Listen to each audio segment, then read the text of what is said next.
Hello guys, welcome to our channel. So మీరు study trip plan చేస్తున్నారా? అయితే ఈ వీడియోని స్కిప్ చేయకుండా లాస్ట్ వరకు అయితే చూడండి. సో షిరిడి ఎలా వెళ్ళాలి, బడ్జెట్ ఎంత, షిరిడిలో ఏ ప్లేసెస్ విజిట్ చేయాలి, ఎంత టైం జర్నీ, ఎక్కడ స్టే చేయాలి, అక్కడ జరిగే స్కామ్స్కి మనం ఎలా జాగ్రత్త పడాలి, అసలు ఏంటి ఆ స్కామ్స్, సో ఈ క్వశ్చన్స్ అన్నిటికీ ఆన్సర్స్ ఈ వీడియోలో ఉంటుంది. సో వీడియో స్కిప్ చేయకుండా లాస్ట్ వరకు అయితే చూడండి, చాలా బాగుంటుంది. అసలు బడ్జెట్ ఏంటి, ఎలా అనే ఎవ్రీథింగ్, ఈ డీటెయిల్స్ అన్నీ నేను ఈ వీడియోలో మెన్షన్ చేశాను. సో వీడియో మాత్రం స్కిప్ చేయకుండా అయితే చూడండి.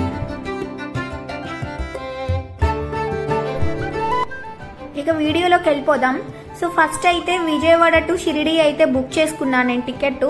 సో స్లీపర్ క్లాస్ అయితే 525 రూపీస్, థర్డ్ ఏసీ అయితే 1405. సో నేను థర్డ్ ఏసీ ప్రిఫర్ చేశాను, ఎందుకంటే లాంగ్ జర్నీ కదా, సో కొంచెం నీట్గా పీస్ఫుల్గా మంచిగా ఉంటుందని చెప్పేసి థర్డ్ ఏసీ ప్రిఫర్ చేశాను.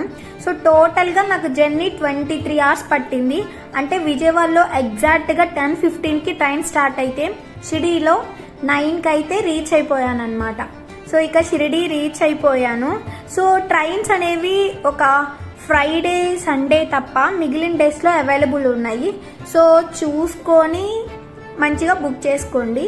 సో ఇక షిరిడి అయితే రీచ్ అయిపోయాను. నేను ట్రైన్ దిగేసి, సో ఇది సాయినగర్ షిరిడి రైల్వే స్టేషన్ అనమాట.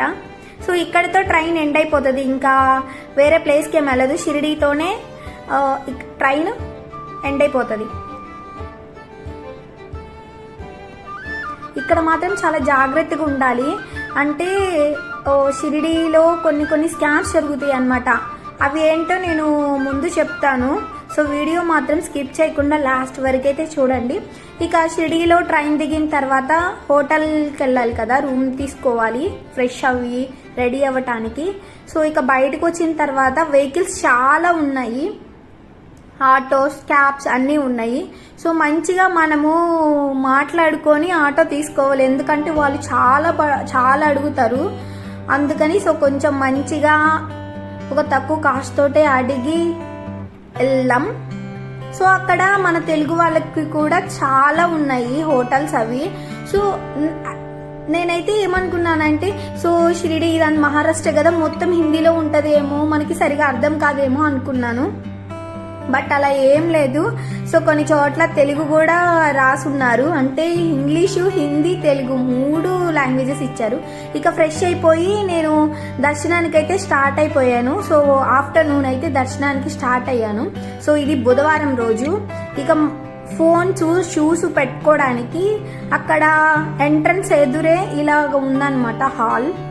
సో స్లిప్పర్స్ అయితే ఫ్రీగానే, ఫోన్కి పర్ హెడ్ 5 రూపీస్, అంటే ఈచ్ ఫోన్కి 5 రూపీస్ అనమాట మొబైల్ ఫోన్ పెట్టుకోవడానికి.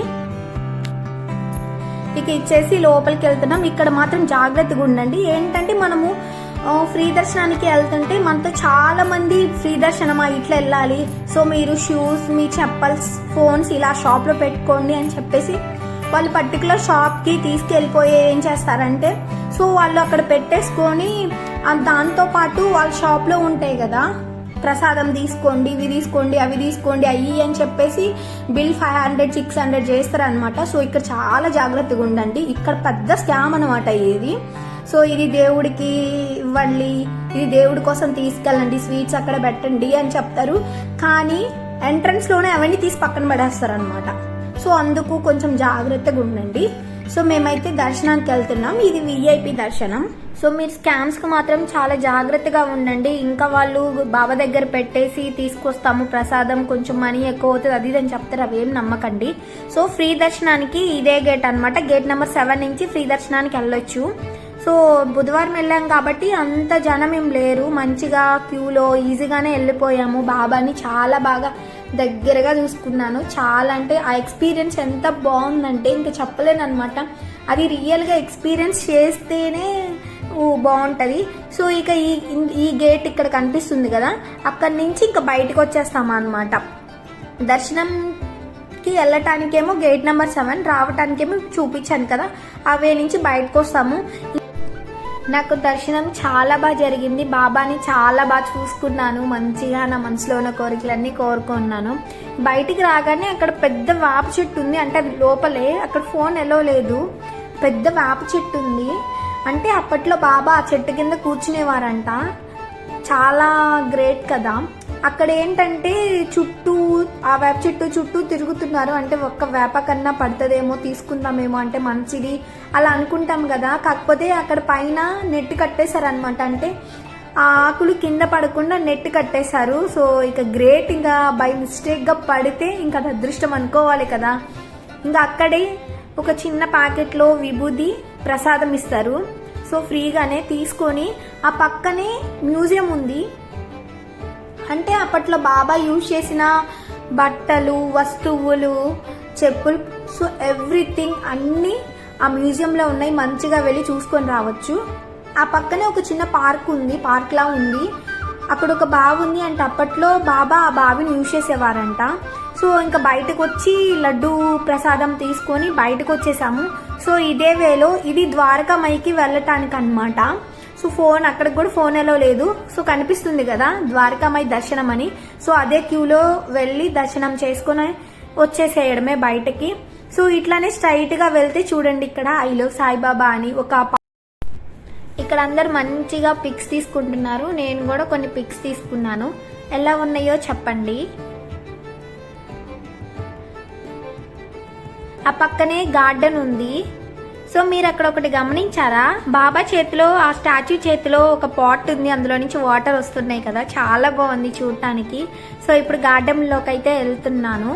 సో ఇది మధ్యాహ్నం కాబట్టి ఎండ మాత్రం చాలా ఉంది. సో మార్నింగ్ కానీ ఈవినింగ్ కానీ అయితే మంచిగా కూర్చోడానికి బాగుంటుంది. సో ఇక్కడ ప్లాంట్స్ చాలా ఉన్నాయి. గార్డెన్ అయితే చాలా బాగుంది, మంచిగా మెయింటైన్ చేసినారు. అక్కడ కనిపిస్తుంది కదా, అది పల్లకి. బాబాని అలా పల్లకిలో కూర్చోబెట్టుకొని అలా ఊరంతా ఊరేగిస్తారంట, ఊరేగింపులా చేస్తారంట అప్పట్లో. నాకు అనిపిస్తుంది షిరిడి గ్రామంలో పుట్టిన వాళ్ళు చాలా అదృష్టవంతులు కదా. అంటే కొంతమంది వాళ్ళు అప్పట్లో వాళ్ళు బాబాని డైరెక్ట్గా చూసి తనతో ఉన్నోళ్ళు ఇంకా చాలా అదృష్టవంతులు కదా అని నాకు చాలాసార్లు అనిపించింది.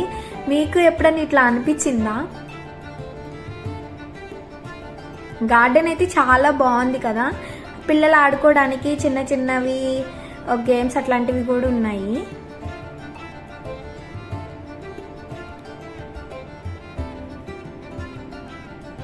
నాకైతే వ్యూ చాలా బాగా నచ్చింది. నెక్స్ట్ అయితే ఇక ప్రసాదం అంటే ఫుడ్ తినటానికని శ్రీ సాయి ప్రసాదాలయకైతే వచ్చాను.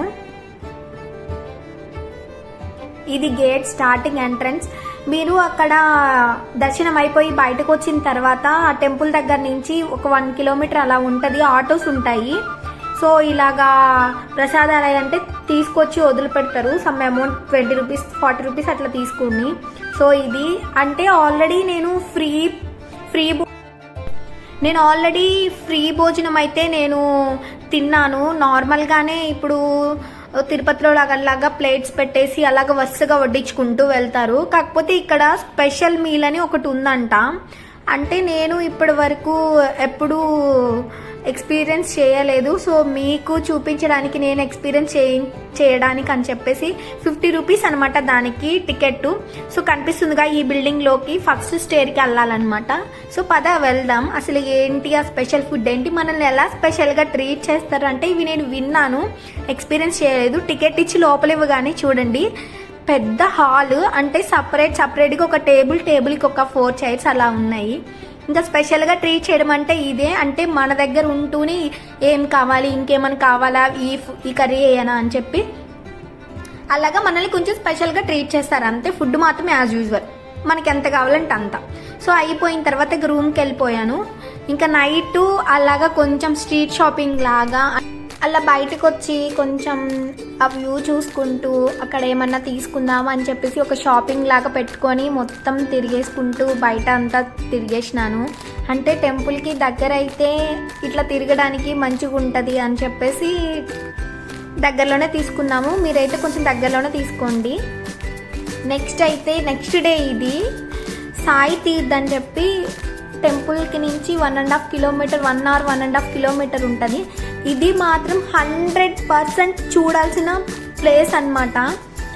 దీని గురించి నేను నెక్స్ట్ వీడియోలో ఫుల్గా ఎక్స్ప్లెయిన్ చేస్తాను, అంటే పార్ట్ 2 అని పెడతాను. సో మిస్ కాకుండా చూడండి. డీటెయిల్స్ అంటే మొత్తం క్లియర్గా చూపిస్తాను, అసలు లోపల ఏముంటుందని చూపిస్తాను.